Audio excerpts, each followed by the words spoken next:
90चे दशक महाराष्ट्राच्या दृष्टीनं वादळी होते. काँग्रेसने सुरुवातीलाच सुधाकरराव नाईक यांना मुख्यमंत्री म्हणून पुढे आणले. ब्युरोक्रॅट्स टर्न्ड कार्यकर्ते यांनी भूखंड आणि गँगस्टर्सशी संबंधित असल्याचे शरद पवारांवर अनेक आरोप केले होते. हितेंद्र ठाकूर, पप्पू कलानी यांच्यासारखे गुंड लोक शरद पवारांच्या जवळचे होते. दाऊद गँगचा गँगस्टर भाई ठाकूरचा हितेंद्र ठाकूर हा भाऊ, पप्पू कलानी पण कुख्यात गँगस्टर. या लोकांना शरद पवारांनी हाताशी धरून राजकारणात आणले. जे हॉस्पिटलमध्ये दाऊदच्या गुंडांनी गवळी गँगच्या एका हळदणकर नावाच्या गुंडाला वॉर्डमध्ये शिरून मारले होते आणि या हळदणकरला मारणारे शूटर्स शरद पवार यांच्यासोबत त्यांच्या हेलिकॉप्टरमधून जात असल्याचे फोटोसुद्धा प्रसारित झालेले होते. पण पवारांनी ते सगळे रेकॉर्ड्स पद्धतशीरपणे संपवलेले दिसतात.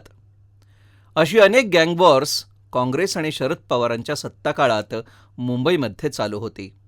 उद्धव ठाकरे सरकारला सुद्धा वसुली सरकार, घोटाळे सरकार, स्थगिती सरकार अशा उपाध्या उगाच मिळाल्या नाहीत. ठाकरे स्वतःला सतत बेस्ट सीएम म्हणवत असतात. त्यांनी घरी बसून कोमट पाणी पिणे सोडले तर एक तरी इतर कोणत्याही मुख्यमंत्र्यांपेक्षा अधिक चांगली केलेली गोष्ट आकडेवारीनुसार सिद्ध करता येईल का? असो, या मुद्द्याचा विश्लेषणात्मक दृष्टिकोन आपण जाणून घेऊयात. आणि तो न झालेला बॉम्बस्फोट, 13वा बॉम्बस्फोट. शरद पवारांचा असे धादांत खोटे स्टेटमेंट देण्यामागचा उद्देश तरी नक्की काय होता? गृहमंत्री इतका खोटेपणा करत असेल तर त्याच्या हाताखालचे सिस्टीम किती करप्ट असेल याची कल्पनाच करता येत नाही. यावरून आपणाला काही मुद्दे पुढील प्रमाणे लक्षात घेता येतील. पहिला मुद्दा म्हणजे त्या खऱ्या 12व्या बॉम्बस्फोटावरून लक्ष दुसरीकडे वळवले जावे. दुसरा मुद्दा, हिंदू अतिरेकी असतात, आतंकवादी असतात असे सिद्ध व्हावे. तिसरा मुद्दा, मुस्लिमांना इथे मुस्लिम म्हणून राहणे खूपच धोकादायक आहे असे प्रस्थापित व्हावे.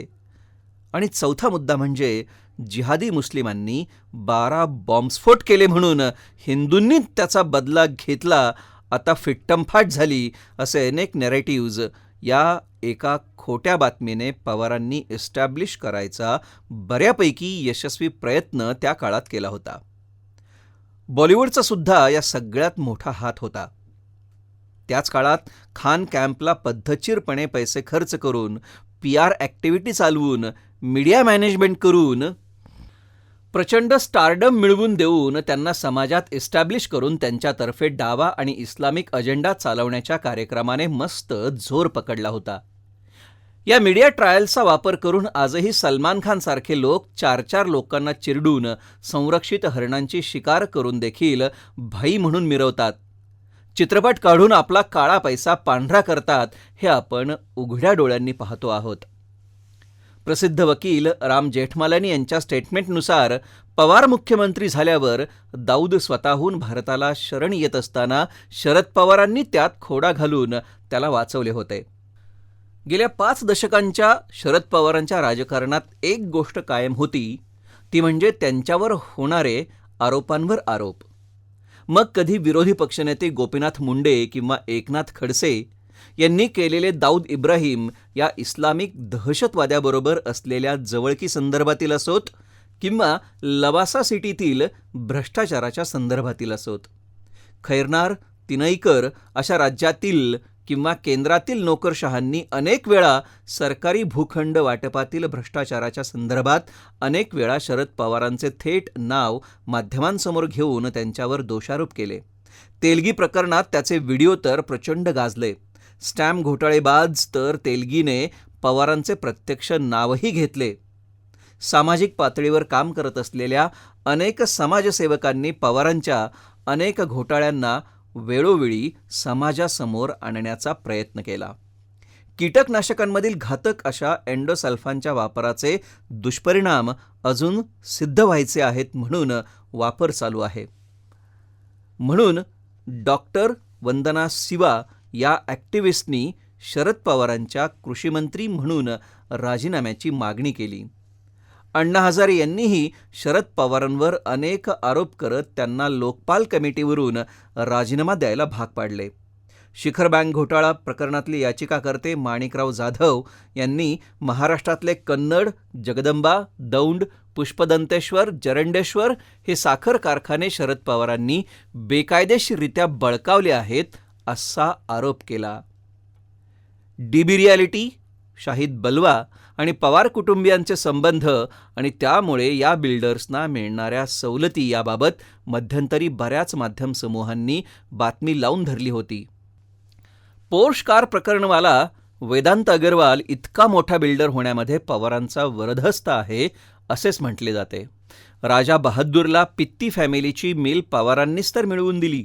पवारांचे कराडपासूनचे मित्र श्रीनिवास पाटील पुणे कलेक्टर असताना महार वतने कशी गायब झाली, बेमालूमपणे जमिनी घोटाळे कसे झाले याच्या सुरस कथा प्रसिद्ध आहेत.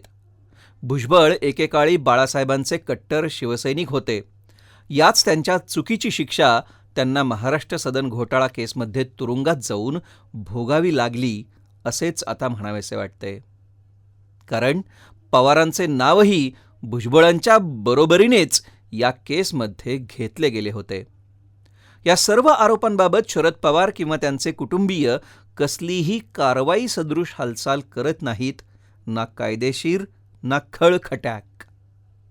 त्याऐवजी शरद पवार दुर्लक्ष करून अनुल्लेखाने असे आरोपांचे शरसंधान दूर करून टाकतात. माध्यम समूहातील आपला तगडा संपर्क आणि पाळलेली माणसे वापरून आपल्याला हवी ती माहिती किंवा नॅरेटिव्ह विविध सिव्हिल सोसायटीजमधील कार्यकर्ते, विचारकांच्या माध्यमातून पेरून लोकांचे लक्ष दुसरीकडे वळवतात. कोणत्याही प्रसंगात शांत राहून पदार्थ थंडा करून खाण्याची युक्ती पवार हमखास हुकमीपणे वापरतात. कारण हे सगळे आरोप पवार लीलया मॅनेज करत आले आहेत. त्या सगळ्या आरोपांचा दुष्परिणाम त्यांना त्यांच्या लेकीच्या आणि आता रोहित पवारांच्या मतांवर होणार नाही असं राजकारण ते जमवून आणतात. त्यासाठी जबरदस्त मीडिया मॅनेजमेंट करण्याची किमया त्यांनी साधली आहे, याबद्दल त्यांना नक्कीच क्रेडिट द्यायला हवे.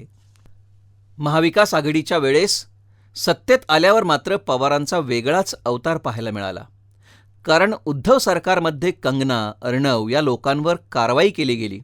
मुख्यमंत्री उद्धव ठाकरे यांची खिल्ली उडवणारे व्यंगचित्र फॉरवर्ड केल्याबद्दल महाराष्ट्रातील सत्ताधारी शिवसेनेच्या कार्यकर्त्यांनी मुंबईत एका निवृत्त नौदल अधिकाऱ्याला मारहाण केली. पवारांच्या लाडक्या आव्हाडने करमुसे प्रकरणात सरकारी पोलीस वापरून कशी निर्घृण मारहाण केली तेही आता जनतेसमोर आलं आहे. केतकी चितळे प्रकरण देखील चांगलेच गाजले होते. सचिन वाझे, परमबीर सिंग प्रकरण देखील जोरदार गाजले. त्या 2.5 वर्षात महाराष्ट्रभर सरकारी दहशतीचे वातावरण निर्माण झालेले होते. या खुनशी वृत्तीचे प्रदर्शन करण्याची वेळ पवारांवर का बरं आली? का सत्ता मिळत नाही म्हणून मिळालेली तुकडाभर सत्ता राबवण्यासाठी ते घायकुतीला आले होते? की उद्धव ठाकरेंना जमीनदोस्त करण्यासाठी खेळ खेळले गेले? उत्तर काहीही असो, महाविकास आघाडीला केवळ भ्रष्टाचाराचे चराऊ कुरण म्हणून सत्ता हवी आहे. आणि सत्ता मिळाल्यावर ते ती निर्दयीपणे, निरंकुशपणे वापरणार, जनतेला धारेवर धरणार हे लोकांना आता लक्षात येत आहे. त्यामुळे मतदान केंद्रात पोहोचून महायुतीला मतदान करणे, जाताना आपल्या आप्तस्वकीयांना मतदानासाठी सोबत घेऊन जाणे क्रमप्राप्त आहे.